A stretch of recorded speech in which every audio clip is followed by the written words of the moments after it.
Welcome back to Heels in Business. Today you are joining me on a trip to San Francisco for work. I will be there for about a week and a half this time, and I am flying with Norwegian on the way there and back. If any of you have watched my other video from San Francisco, you will know that I flew Business BA on the outbound and Premium with Norwegian on the return. I wasn't a huge fan of Norwegian and I wasn't really that keen to do it again, but I am. The flights were the cheapest for Premium, so I'm doing it again. And let's see if the experience is any different this time, more positive, and also let's see what the outbound journey is like.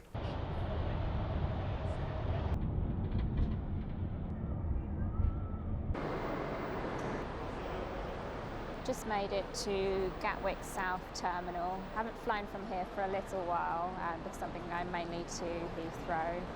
Took me an hour and 15 and just getting ready to check in.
Just went to the Norwegian MY Lounge at Gatwick. Not used that lounge before, but it was pretty good.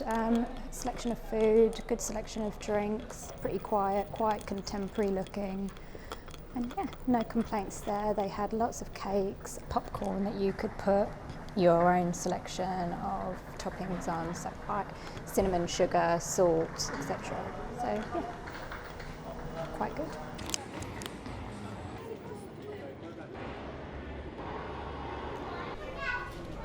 Made it to the gates. Didn't have that long in the lounge actually. Norwegian seemed to like to get everyone to the gates super early. It's over an hour before the flight. I'm quite a compliant person, so I've come. Found out, I didn't realise, I assumed if you book a premium ticket that you get access to the lounge. You actually need to book a premium flexible ticket to get the perks of the lounge. If any of you haven't travelled with Norwegian before, on long haul flights they have quite a few ticket types, with economy starting from low fare, which is really basic. Literally you have to pay for everything for your checked bag. Rows 30 through to 42, rows 33 0 through to 42.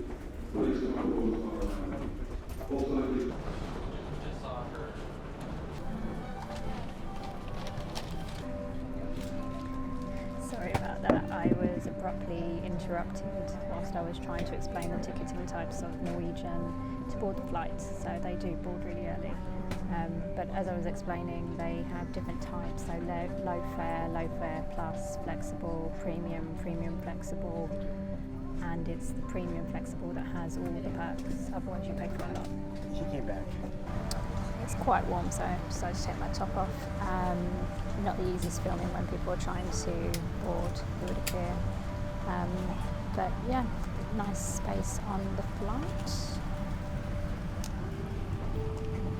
I have my headphones in here, phone, water, some accessories that I need during the flight there, and in this section here is the TV. can't remember how. There you go. Lift. Press the lift button to get the TV out.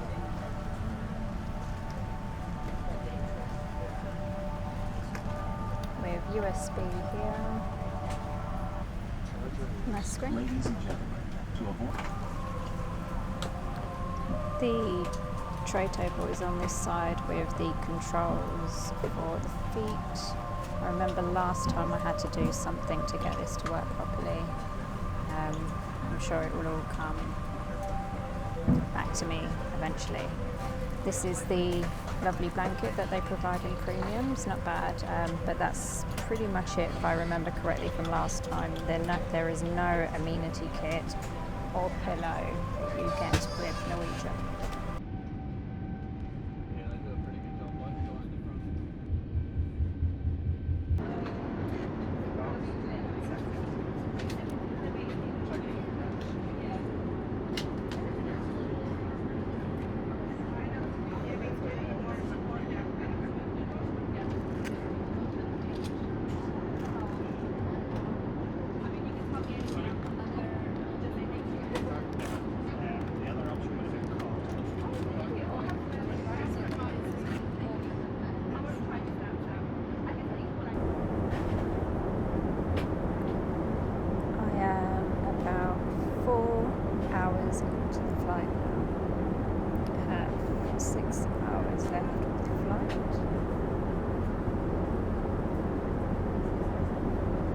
This is the touchscreen monitor here, which is actually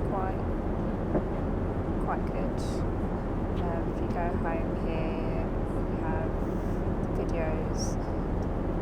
The selection isn't as good as what you get on BA, Virgin, and what I've had with American Airlines as well. This is what they have in their new movie selection. Again, not as comprehensive as other airlines when I've flown with them, but still an okay mix. Here you have the 3D map, duty-free shopping, section for kids, and then you have a snack bar. Any of you that watched my other video, you've probably seen this bit, but this is quite a nice feature where at any point during the flight you can select drinks or snacks this way. So rather than having to press the call button or go up to the attendants, you can use this system to order a drink and a snack, which is not too bad.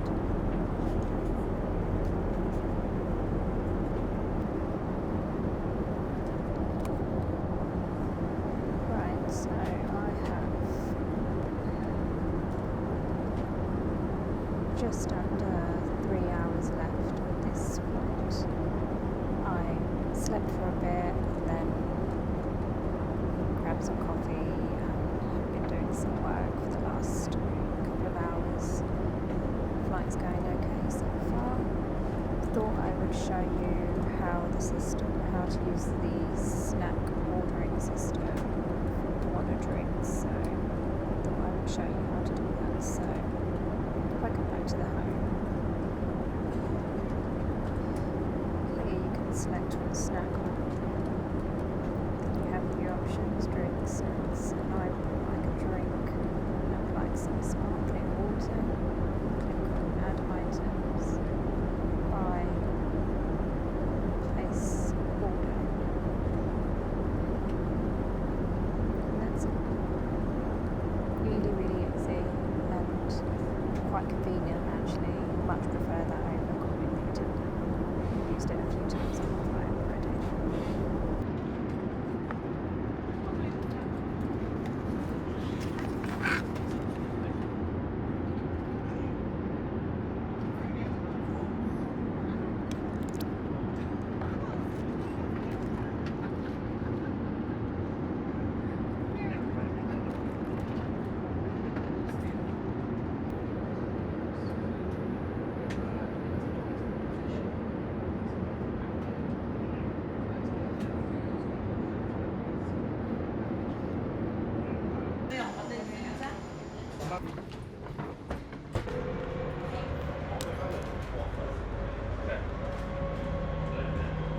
Please hold on. Approaching Terminal 1. Please.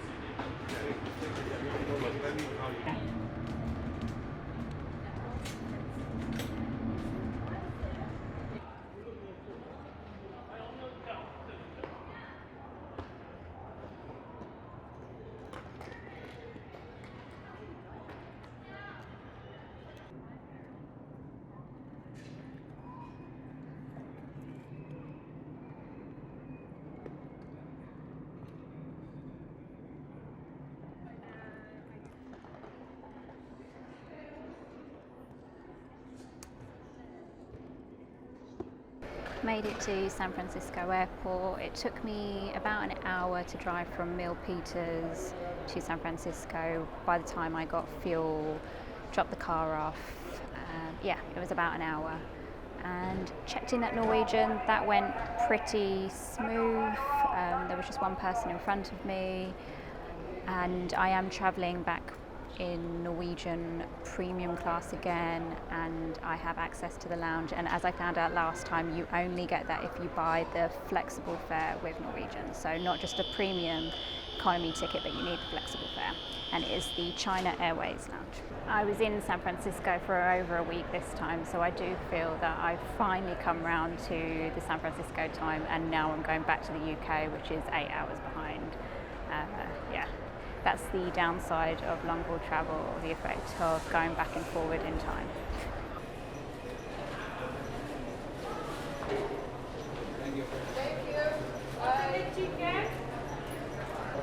Just showing you Wendy's. It's pre-security at San Francisco International, and it's a favourite burger of mine. If you haven't tried Wendy's burgers, I suggest you try.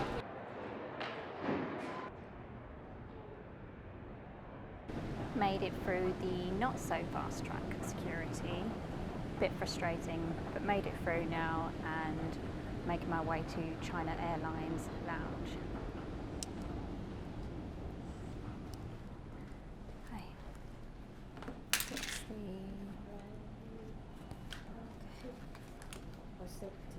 Oh, sorry about that. Alright, this is zero.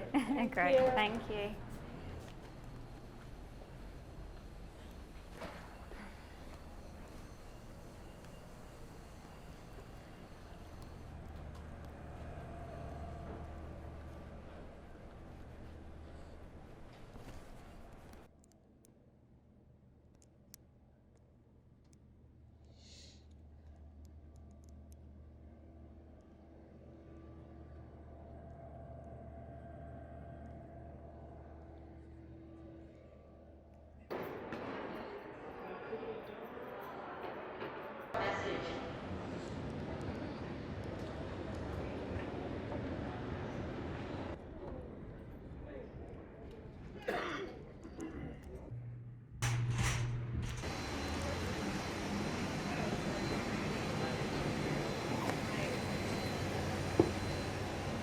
Hello.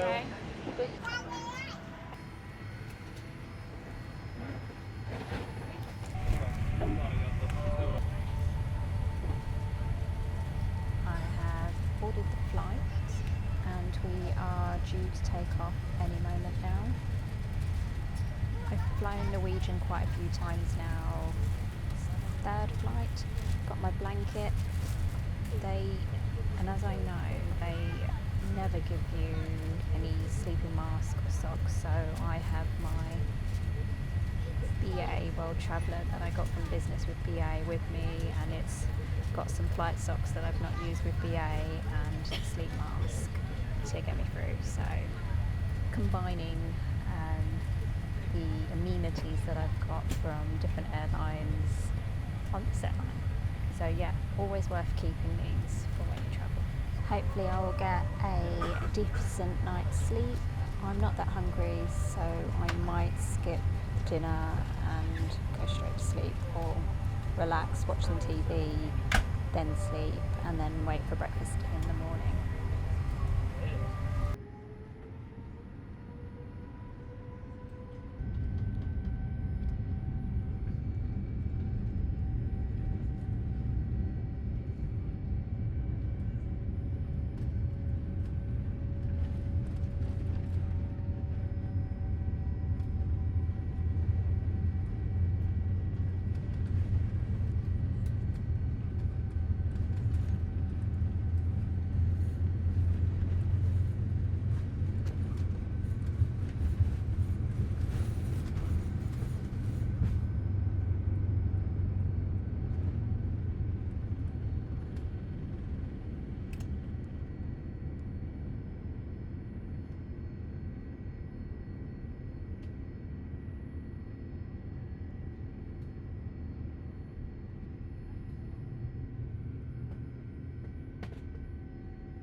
going to share much about the entertainment system or other aspects of the flight because I've done that in my other video and on the outbound flight as well, and it is pretty much the same. But what I will note about the Norwegian flight is the seat, and what I will say is if you don't get, well, if you can't pay for a business class flight or can't get upgraded or however to business, I do actually think Norwegian is very reasonable for the price, and the seat is a very good compromise. Now, whilst the service isn't as good as British Airways or Virgin in premium economy, I do really like the seat, and I will explain why.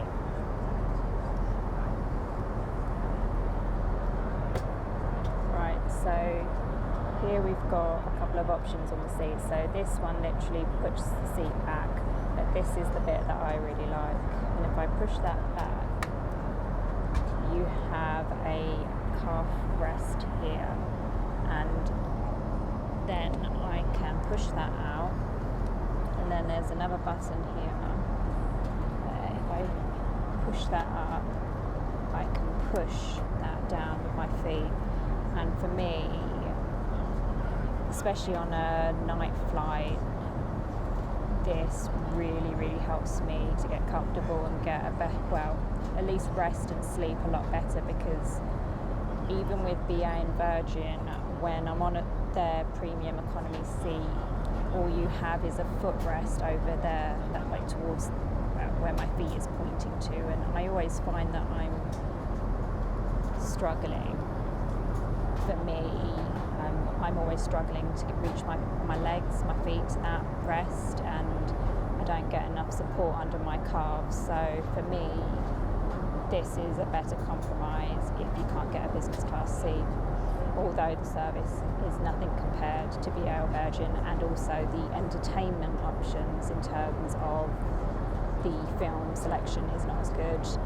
The other positive, and I can't remember if I've mentioned this on the other video, is that they give you free Wi-Fi. Yes, free Wi-Fi. It's only for very limited to say WhatsApp, maybe small emails, anything that requires streaming or higher bandwidth. There's packages that you can pay for. But yeah, I think it's great that they give you Wi-Fi for free, which Virgin and BA do not give you on their flights. To go onto the internet, you just need to connect to the Norwegian internet access there, and then go to Chrome and go to the web address norwegian.cabin.network if it doesn't do it automatically.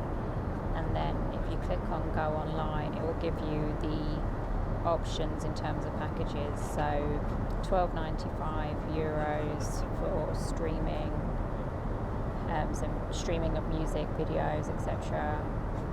And that's the premium one for 3 hours.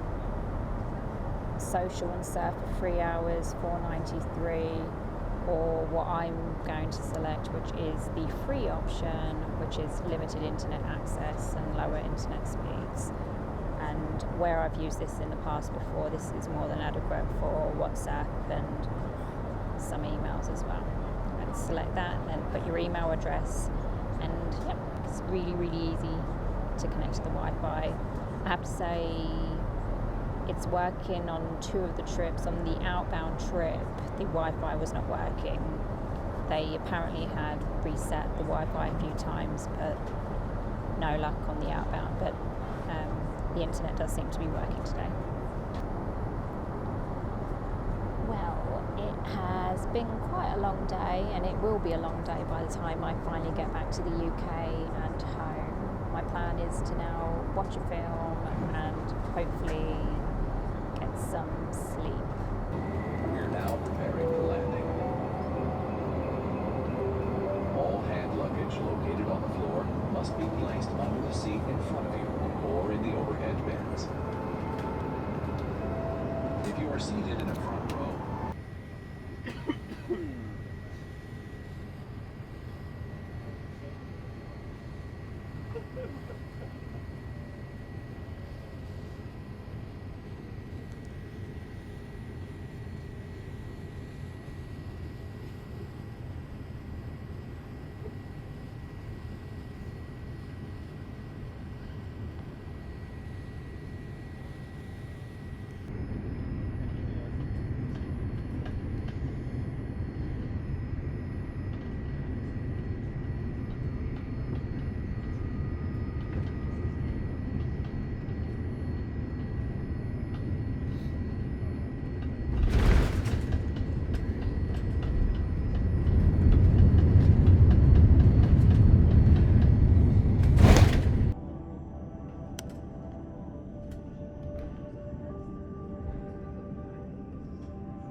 Made it back to London Gatwick.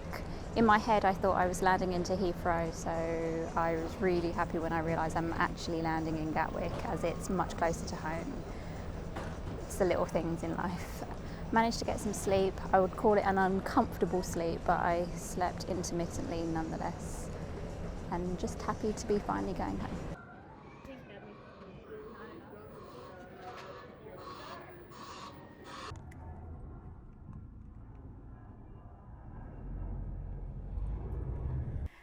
Back home from my 1 week and 1 day staying in the Milpitas area.